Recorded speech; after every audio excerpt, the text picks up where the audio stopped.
हजारों वर्षों से सनातन संस्कृति और हिंदू सभ्यता का केंद्र रहा प्रयाग विश्व भर के बसाए गए सभी प्राचीन नगरों में अपना अहम स्थान रखता है। यूं तो ये शहर कई वजहों से जाना जाता है, लेकिन सबसे ज्यादा खासियत है यहाँ संगम की, जहाँ गंगा, यमुना और सरस्वती का मेल होता है। प्रयाग का महत्व तीर्थों में इसको राजा बताया गया है और हिंदू धर्म और हिंदू संस्कृति जो सनातन काल से चली आ रही, अनादि काल से चली आ रही, हजारों वर्षों पूर्व जो विकसित हुई, उसका यह जो केंद्र है, यह कई मायनों में अपने में महत्वपूर्ण है। इतिहास की दृष्टि से, संस्कृति की दृष्टि से, सभ्यता के विकास की दृष्टि से प्रयाग जो है वह विभिन्न जो नगर बसे पूरे विश्व में, उनमें अपना अनूठा स्थान रखता है। कल्पवास के ऐतिहासिक स्वरूप को देखें तो ये अरण्य संस्कृति की देन है, यानी तब जब प्रयाग में यमुना और गंगा के पास घने जंगल हुआ करते थे। प्रयाग में जो है एक परंपरा जो बनी, हर 12 वर्ष पर एक आयोजन किया जाना जिसमें कि धर्म और संस्कृति पर चर्चा हो,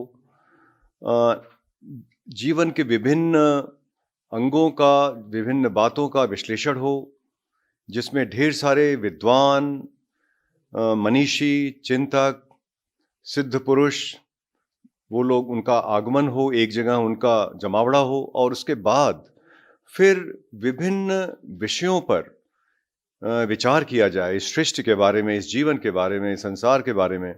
ऐसी एक परंपरा जो कि अनादिकाल से चली आ रही है और जिसमें कि एक पौराणिक जो अपना आख्यान है देवासुर संग्राम का, जिसमें अमृत कलश से अमृत जो गिरा था और वह यह 3 नदियों के संगम पर, जिसका महत्व इसीलिए और बढ़ जाता है कि यह एक बहुत ही पवित्र स्थली है, बहुत पावन प्रदेश है। कल्पवास का सबसे पहला उपलब्ध इतिहास चीनी यात्री हेन सांग की यात्रा के विवरण में मिलता है, जो सम्राट हर्ष के शासनकाल में भारत आए थे। कल्पवास के कई स्वरूप हैं। कोई इसे काया के कल्प की साधना कहता है, तो कोई आध्यात्मिक दृष्टिकोण से इसे चिंतन मनन के लिए जरूरी मानता है। प्रयाग की धरती और संगम की रेती दोनों इस मायने में महत्वपूर्ण हो जाती हैं कि यह तीर्थराज प्रयाग है। तीर्थों का राज इसलिए है कि यहाँ पर कामद तीर्थ और मोक्षद तीर्थ दोनों हैं। नागवासुकी और तचकेश्वर महादेव दोनों हमारे लिए इतने महत्वपूर्ण हो जाते हैं कि इस प्रयाग की धरती को तीर्थराज बनाते हैं। तीर्थराज उसी को कहते हैं जहाँ पर यह कामद और मोक्षद दोनों तीर्थ हों और इस धरती पर दोनों हैं। तचकेश्वर से आती हुई जमुना और नागवासुकी से आती हुई गंगा जब संगम पे मिलती हैं तो वह संगम माधवों का मिलन, जहाँ पर 3 माधव विराजमान हैं 12 माधव में से, और यही वजह है कि इस संगम की रेती पर, माधव की धरती पर माघ के महीने में कल्पवास करने का प्रावधान है। जहाँ तक मेरा मानना है कि हमारे काया कल्प का यह सिस्टम, यह जो हमारे लिए बनाया गया है, इसमें बहुत सारी ऐसी चीज़ें हैं जो हमें रिजुवनेट होने का मौका देती हैं। वास्तव में अगर देखा जाए तो यह अलौकिक और अप्रतिम दिव्य दृश्य के साथ और उसके अनुभव के साथ यहाँ पर जीना अपने आप में एक अलग सा आभास देता है। यह बताता है कि हमारी धरती में अगर संस्कृति और परंपराओं के साथ जिया जाए तो हमें जीवनी शक्ति मिलती है, और जीवन की शक्ति जहाँ मिलती हो वहाँ रिजुवनेशन आसानी से हो जाया करता है। और इसीलिए मेडिकल साइंस भी कहती है कि अगर हम मंत्रों के बीच में और प्रकृति के बीच में अगर हम रहते हैं और शुद्धता के साथ रहते हैं तो हम वह काया प्राप्त कर लेते हैं जिसकी कामना हम शास्त्रों में या अपने धर्म ग्रंथों में किया करते हैं। संगम के इस मेला क्षेत्र में तमाम सुविधाएं होती हैं, जिनसे यहाँ कल्पवास करने वालों को किसी तरह की कोई समस्या न आए। लेकिन रात में तापमान 1 से 2 डिग्री आने की स्थिति में यहाँ रुकना किसी तपस्या से कम भी नहीं है। दिन भर होएगा, इसे जाते हैं, ये प्रवचन होता है, रामलीला होते हैं, ये सब जैसे देखते हैं ना। जी हाँ, गंगा स्नान सवेरे 5 बजे, 6 बजे, 7 बजे कर लेते हैं।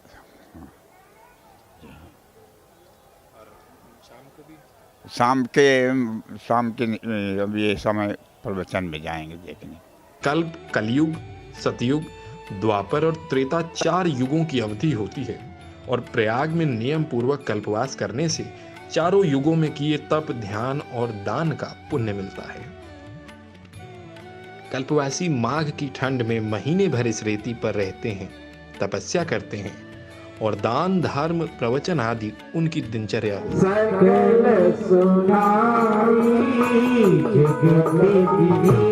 कई जगह धार्मिक प्रवचन चलते हैं। अन्न क्षेत्र और चिकित्सालय के भी शिविर लगाए जाते हैं, जिससे मेले में आने वाले श्रद्धालुओं को किसी तरह की कोई दिक्कत न हो।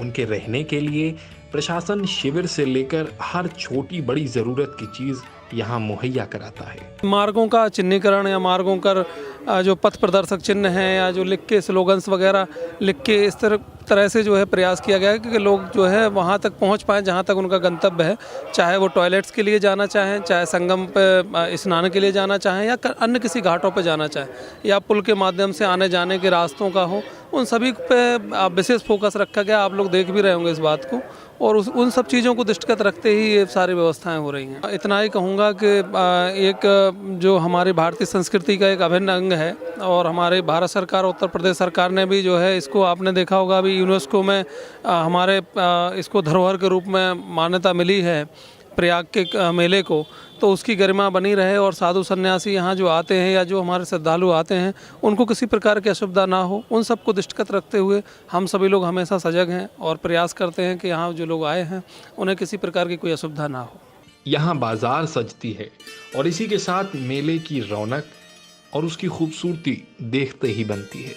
मेले में आने वाले लाखों श्रद्धालुओं और उनके लिए सजी इन बाजारों को देखें तो कल्पवास और इस मेले का एक आर्थिक पक्ष भी है जो हमारे सामने आता है। इलाहाबाद के संगम की इस रीति का अपना महत्व है, फिर चाहे आस्था के नजरिए से हो या फिर भौगोलिक दृष्टिकोण से। एक पर्व की तरह से मनाया जाता है।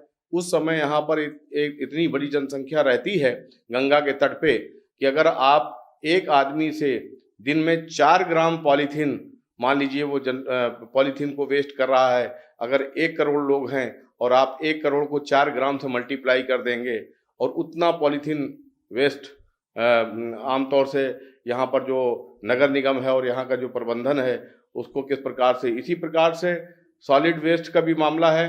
जो लोग यहाँ पर आते हैं वो कल्पवास में रहते हैं। कल्पवास में आप जानते हैं कि केवल एक वक्त लोग भोजन करते हैं और दिन भर वो उपवास रखते हैं। इसी तरह से यहाँ पर जो बाहर के लोग आते हैं उनके लिए होटल वगैरह सारी चीज़ें व्यवस्था होती हैं।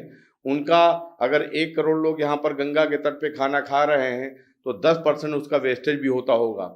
इन बातों से मेरा ख्याल है आप सहमत होंगे। और जो फूड वेस्टेज है, जो पॉलीथीन जनरेशन है, जो सॉलिड वेस्ट है, उसका किस प्रकार से यहाँ पर प्रबंधन होता है, विश्व के लोगों को यहाँ के मास मैनेजमेंट और जो मास पीपल मैनेजमेंट की चीज़ों को सीखने के लिए बहुत अच्छी जगह है। ढलती शाम में इस तंबुओं के शहर की शोभा देखते ही बनती है। तकरीबन 25 वर्ग किलोमीटर में फैला ये मेला अपने आप में एक खूबसूरत शहर होता है।